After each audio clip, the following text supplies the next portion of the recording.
Segundo Samuel, capítulo 1. E depois da morte de Saul, voltando Davi da derrota dos amalequitas, e ficando Davi 2 dias em Ziclag, sucedeu ao terceiro dia, que um homem veio do arraial de Saul, com as vestes rotas e com terra sobre a cabeça. E sucedeu que, chegando ele a Davi, se lançou no chão e se inclinou. E Davi lhe disse: De onde vens? E ele lhe disse: Escapei do exército de Israel. E disse-lhe Davi: Como foi lá isso? Peço-te, dize-me. E ele lhe respondeu: O povo fugiu da batalha, e muito do povo e muito dos povos caíram e morreram, assim como também Saul e Jonatas, seu filho, foram mortos. E disse Davi ao jovem que lhe trazia as novas: Como sabes tu que Saul e Jonatas, seu filho, são mortos? Então disse-lhe o jovem que lhe dava a notícia: Cheguei por acaso à montanha de Gilboa, e eis que Saul estava encostado sobre a sua lança, e eis que os carros e capitães de cavalaria apertavam com ele. E olhando ele para trás de si, viu-me a mim e chamou-me, e eu disse: Eis-me aqui. E ele me disse: Quem és tu? E eu lhe disse: Sou o amalequita. Então ele me disse: Peço-te, arremessa-te sobre mim e mata-me, porque angústias me têm cercado, pois toda a minha vida está ainda em mim. Arremessai-me, pois, sobre ele, eu o matei. Porque bem sabia eu que não viveria depois da sua queda. E tomei a coroa que tinha na cabeça e a manilha que trazia no braço e as trouxe aqui ao meu senhor. Então apanhou Davi as suas vestes e as rasgou, como também todos os homens que estavam com ele. E prantearam e choraram e jejuaram até a tarde por Saul e por Jonatas, seu filho, e pelo povo do Senhor e pela casa de Israel, porque tinha caído a espada.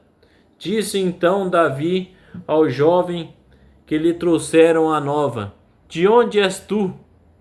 E disse ele: Sou o filho de um homem estrangeiro, amalequita. E Davi lhe disse: Como não temeste tu estender a mão para matares o ungido do Senhor?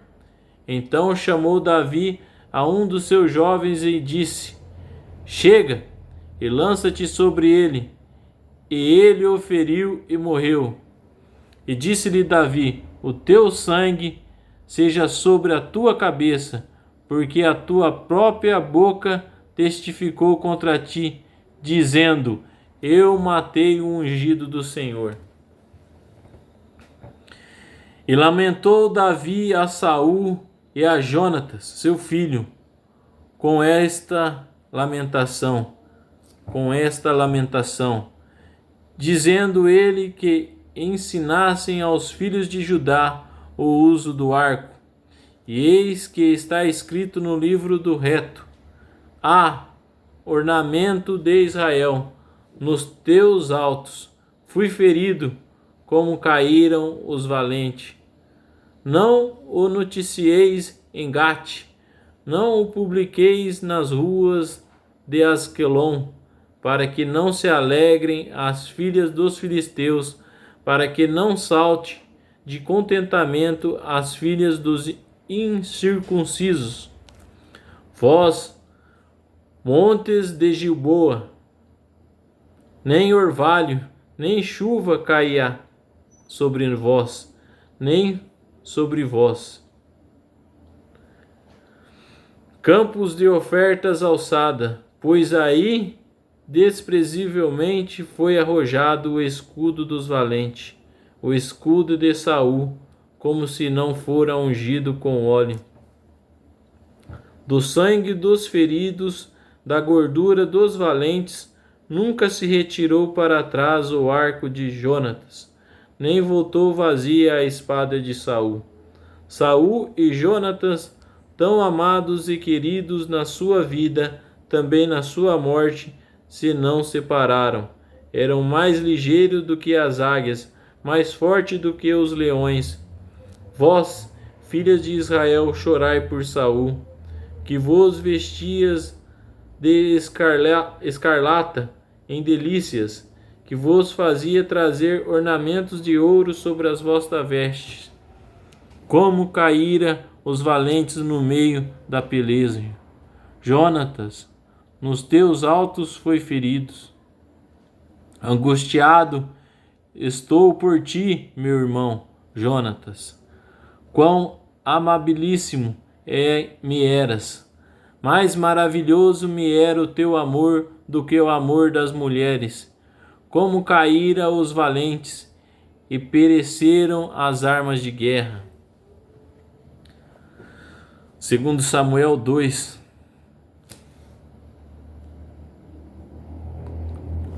E sucedeu depois disso que Davi consultou ao Senhor, dizendo: Subirei a alguma das cidades de Judá. E disse-lhe: Ó Senhor, sobe. E disse Davi: Para onde subirei? E disse: Para Hebrom. E subiu Davi para lá, e também as suas duas mulheres, Ainoa e Jezerita, e Abigail, a mulher de Nabal, o carmelita. Fez também Davi subir os homens que estavam com ele, cada um com a sua família, e habitaram na cidade de Hebrom. Então vieram os homens de Judá, e ungiram ali a Davi rei sobre a casa de Judá, e deram avisos a Davi, dizendo: Os homens de Jabes Gileade são os que sepultaram Saul. Então enviou Davi mensageiro aos homens, e disse-lhes: Bendito sejais vós do Senhor, que fizeste tal beneficência a vosso senhor, a Saul eu sepultasse. Agora, pois, o Senhor use convosco de beneficência e fidelidade, e também eu vos farei esse bem, porquanto fizeste isso. Esforçam-se, pois agora as vossas mãos, e sede homens valentes, pois Saul vosso senhor é morto, mas também os da casa de Judá já me ungiram a mim a rei sobre si. Porém Abner, filho de Ner, capitão do exército de Saul, tomou a Isbosete, filho de Saul, e o fez passar a Maanaim. Eu constituí rei sobre Gileade, e sobre os Assuritas, e sobre os Jezreel, e sobre Efraim, e sobre Benjamim, e sobre todo Israel. Da idade de 40 anos era Isbosete, filho de Saul, quando começou a reinar sobre Israel. E reinou 2 anos, mas os da casa de Judá seguiram a Davi. E foi o número dos dias que Davi reinou em Hebrom sobre a casa de Judá 7 anos e 7 meses. Então saiu Abner, filho de Ner, com os servos de Isbosete, filho de Saul, de Manaim a Gibeão. Saíram também Joabe, filho de Zeruia, e os servos de Davi, e se encontraram uns com os outros perto do tanque de Gibeão.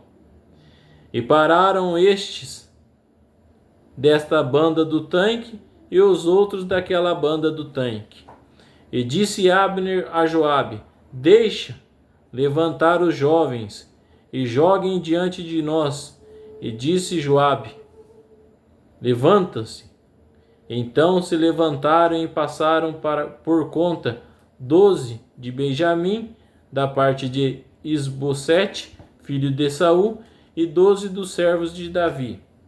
E cada um lançou mão da cabeça do outro, meteu-lhe a espada pelo lado e caíram juntamente, de onde se chamou aquele lugar Eucate Razurim, que está junto a Gibeão.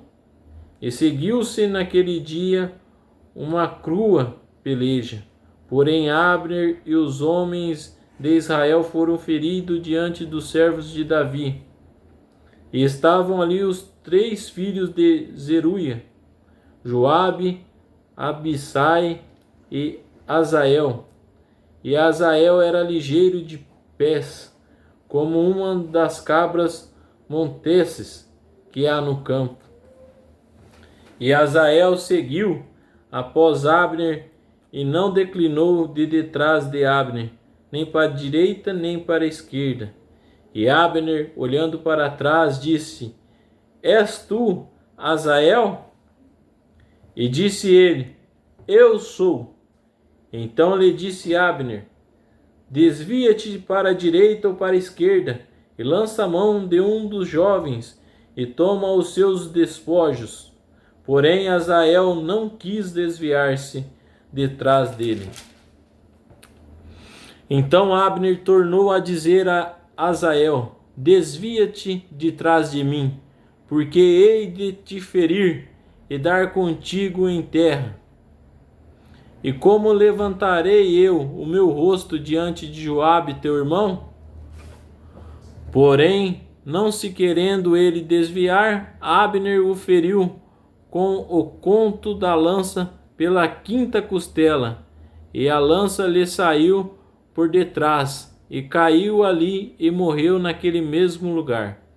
E sucedeu que todos os que chegavam ao lugar aonde Azael caiu e morreu, paravam.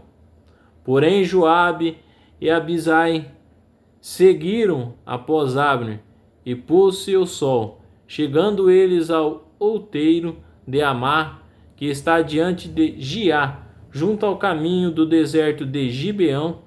E os filhos de Benjamim se ajuntaram detrás de Abner e fizeram um batalhão, e puseram-se no cume de um outeiro. Então Abner gritou a Joabe e disse: Consumirá a espada para sempre? Não sabes tu que por fim haverá amargura? E até quando não hás de dizer ao povo que deixe de seguir a seus irmãos? E disse Joabe: Vive Deus, que, se não tivesse falado já desde pela manhã, o povo teria cessado cada um de seguir a seu irmão. Então Joabe tocou a buzina, e todo o povo parou, e não perseguiram mais a Israel, e tampouco pelejaram mais. E caminharam Abner e seus homens toda aquela noite pela planície, e passando o Jordão caminharam por todo o Bitrom, e vieram a Manamim. Também Joabe se tornou de seguir a Abner, e ajuntou todo o povo. E dos servos de Davi faltaram 19 homens além de Azael. Porém os servos de Davi feriram dentre os de Benjamim e dentre os homens de Abner a 370 homens que ali ficaram mortos. E levantaram a Azael e sepultaram-no na sepultura de seu pai, que estava em Belém. E Joabe e seus homens caminharam toda aquela noite, e amanheceu-lhes o dia em Hebrom.